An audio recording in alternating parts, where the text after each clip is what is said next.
তাদের আদেশের অপেক্ষায় আমরা শান্তিপূর্ণভাবে শাহবাগে অবস্থান করব। ডিএমপি কমিশনার স্যারের নেতৃত্বে 10 সদস্য বিশিষ্ট একটি টিম সচিবালয় স্বরাষ্ট্র মন্ত্রণালয়ের উদ্দেশ্যে রওনা হয়েছে। তারা কি আদেশ নিয়ে আসে তাদের আদেশের অপেক্ষায় আমরা শান্তিপূর্ণভাবে শাহবাগে অবস্থান করব।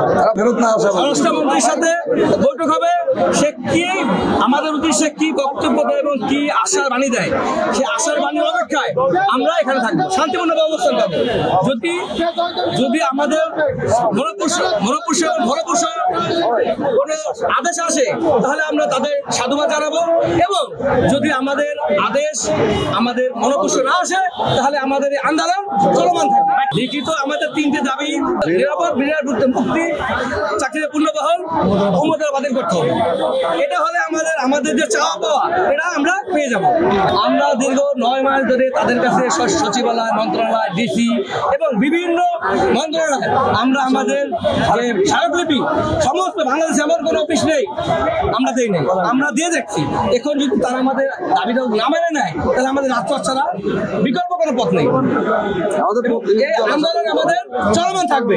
ওখান থেকে আসবে প্রতিনিধিদের, আসার পরে আমাদের জন্য কি মেসেজ আসে ওই নির্দেশ পাওয়ার সাথে সাথে আমরা আমাদের পরবর্তী কার্যক্রমে অগ্রসর হব।